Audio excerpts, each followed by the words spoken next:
Dans une ruelle sombre et poussiéreuse d'une petite ville, où les ombres des immeubles délabrés dansent sous la lumière vacillante des lampadaires, un chiot tremblant luttait pour survivre. À peine plus grand qu'une boîte à chaussures, ses poils emmêlés et ses yeux apeurés racontaient une histoire de solitude et d'abandon. Lorsqu'un homme ordinaire, un employé de bureau sans histoire, croisa son regard, il ne savait pas que ce moment allait changer sa vie à jamais. Ce qui s'est passé ensuite est une histoire de compassion, de courage et d'un lien indéfectible qui défie toutes les attentes. Restez jusqu'à la fin pour découvrir une transformation qui vous laissera sans voix. Si cette histoire vous touche, n'oubliez pas de liker, de commenter et de vous abonner à la chaîne pour ne pas manquer nos récits inspirants. Activez la cloche de notification pour être les premiers à voir nos prochaines vidéos. Maintenant, commençons. C'était une soirée fraîche dans une petite ville ouvrière, où les rues étaient bordées de petites maisons aux toits usés et de boutiques aux vitrines fatiguées. La lumière des réverbères projetait des halos jaunâtres sur l'asphalte, et l'air portait l'odeur du pain frais de la boulangerie du coin, mêlée à celle de la poussière et des gaz d'échappement. Imran, 38 ans, rentrait chez lui après une longue journée au bureau. Employé de banque, il menait une vie routinière. Levé à 6 heures, métro bondé, journée remplie de chiffres et de formulaires, puis retour à son petit appartement où l'attendait un dîner réchauffé et une télévision qui diffusait des émissions qu'il ne regardait qu'à moitié. Ce soir-là, pourtant, quelque chose allait bouleverser sa routine monotone. Alors qu'il traversait une ruelle étroite pour couper à travers le quartier, Imran entendit un bruit faible, presque inaudible, comme un gémissement étouffé. Il s'arrêta, fronçant les sourcils. La ruelle était sombre, encombrée de poubelles renversées et de cartons abandonnés. Probablement un chat, marmonna-t-il, prêt à reprendre son chemin. Mais le bruit se fit entendre à nouveau, plus distinct cette fois, un son qui semblait supplier, implorer. Intrigué, il s'avança prudemment, ses chaussures crissant sur le gravier. Puis, il le vit. Recroquevillé contre un mur, à côté d'une pile de sacs poubelles, un chiot minuscule, au pelage sale et emmêlé, tremblait de froid. Ses yeux, grands et brillants, brillaient sous la faible lumière, pleins de peur mais aussi d'une lueur d'espoir.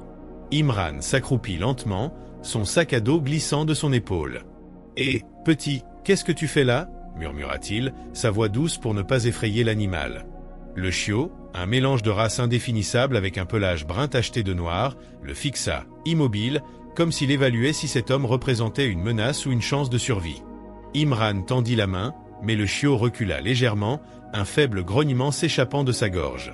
Pourtant, il ne s'enfuit pas. Il était trop faible, trop épuisé. Imran remarqua que ses côtes saillaient sous son pelage, et ses pattes, couvertes de petites blessures, semblaient à peine capables de le soutenir. « Tu es tout seul, hein ?» dit Imran, son cœur se serrant. Il n'était pas un amoureux des animaux, du moins pas au point d'en posséder un. Il n'avait ni le temps ni l'espace pour un chien dans son appartement exigu. Mais quelque chose dans les yeux du chiot, dans sa fragilité, l'empêcha de tourner les talons. Il pensa à sa propre vie, à ses journées grises et répétitives, à ce vide qu'il ressentait sans jamais l'admettre. Peut-être que ce chiot, lui aussi, cherchait une raison de continuer. Sans réfléchir davantage, Imran ôta sa veste et l'enroula doucement autour du chiot, qui tremblait encore plus fort sous le contact. « Allez, viens avec moi. On va te sortir de là, » murmura-t-il. Le chiot ne résista pas, trop faible pour protester. Imran le souleva avec précaution, sentant le poids léger et fragile dans ses bras, et se dirigea vers la lumière au bout de la ruelle. Il ne savait pas encore ce qu'il allait faire, mais une chose était sûre, il ne pouvait pas laisser ce petit être seul dans le froid. Arrivé chez lui, Imran déposa le chiot sur une vieille couverture dans un coin de son salon. L'appartement était modeste, avec des murs blanchis par le temps, bourrés de meubles usés et d'un tapis élimé. Il remplit un bol d'eau et chercha dans ses placards quelque chose à donner au chiot. Tout ce qu'il trouva fut un reste de poulet rôti d'un repas précédent. Il le coupa en petits morceaux et le plaça près du chiot, qui renifla prudemment avant de commencer à manger, lentement d'abord, puis avec plus d'appétit. Imran observa, fasciné, ce petit être famélique reprendre vie sous ses yeux. « Tu as l'air d'avoir traversé l'enfer, toi », murmura-t-il, un sourire en coin. Le lendemain matin, Imran emmena le chiot chez un vétérinaire du quartier. La clinique, une petite structure aux murs peints en vert clair, sentait l'antiseptique et le poil mouillé. La vétérinaire, une femme d'une 50aine d'années aux lunettes rondes, examina le chiot avec soin. Il est déshydraté, malnutri, et il a quelques écorchures, mais rien de grave, expliqua-t-elle. Ce petit a eu de la chance que vous l'ayez trouvé. Quelques jours de plus dans la rue, et il n'aurait pas survécu. Elle chercha une puce électronique, mais il n'en avait pas. Pas de collier, pas de tatouage, aucun indice sur son passé. Probablement abandonné, ajouta-t-elle avec un soupir. On en voit trop comme lui. Imran hocha la tête, un mélange de colère et de tristesse montant en lui. Qui pouvait abandonner une créature aussi vulnérable? Il paya la facture, un montant qui entama sérieusement son budget mensuel et rentra chez lui avec le chiot, qu'il décida d'appeler Zafar, un nom qui signifiait « victoire » dans sa langue maternelle. C'était un hommage à la résilience de ce petit être qui, malgré tout, avait survécu. Les jours suivants, Zafar commença à reprendre des forces. Imran, qui n'avait jamais eu d'animal, se surprit à acheter des jouets, un collier et même un petit panier pour chien. Chaque matin, il se réveillait pour trouver Zafar blotti près de lui, ses yeux maintenant pleins de curiosité plutôt que de peur. Le chiot suivait Imran partout, trottinant maladroitement dans l'appartement, reniflant chaque coin comme s'il découvrait le monde pour la première fois. Imran, d'ordinaire réservé et solitaire, sentit quelque chose changer en lui. Les soirées passées à regarder la télévision devinrent des moments où il jouait avec Zafar, lançant une balle en caoutchouc ou lui apprenant à s'asseoir sur commande. Pour la première fois depuis des années, il riait. Mais l'histoire de Zafar n'était pas aussi simple qu'un simple abandon. Une semaine après son arrivée, Imran remarqua quelque chose d'étrange. Zafar réagissait à certains bruits, des klaxons lointains, le claquement d'une porte avec une précision presque militaire. Il ne sursautait pas comme un chiot ordinaire, il se figeait, oreilles dressées, comme s'il attendait un ordre. Intrigué, Imran contacta un ami, Tariq, un ancien dresseur de chiens pour une association caritative locale. Tariq, un homme robuste au regard vif, observa Zafar pendant 1 heure. Ce chien a été entraîné, conclut-il. Pas juste pour des tours de base. Regarde comment il répond à certains gestes. Tariq fit un signe discret de la main, et Zafar s'assit immédiatement, immobile, attendant la suite. C'est un chien de travail, peut-être pour la sécurité ou la recherche. Imran fronça les sourcils. Mais pourquoi l'abandonner, alors? Tariq haussa les épaules. Parfois, les chiens échouent aux tests finaux, où leurs propriétaires ne peuvent plus s'en occuper. Mais ce petit gars, il a du potentiel. Cette révélation troubla Imran. Zafar n'était pas un chiot ordinaire. Il avait un passé, une histoire qu'Imran ne connaissait pas. En fouillant dans les affaires qu'il avait trouvées près du chiot, un vieux collier abîmé, il découvrit un morceau de métal avec une inscription à peine lisible, un K et une série de chiffres effacés. Était-ce un indice sur son passé? Imran, poussé par la curiosité, passa des soirées à chercher des informations en ligne, explorant des forums sur les chiens de travail et les bases de données d'animaux perdus.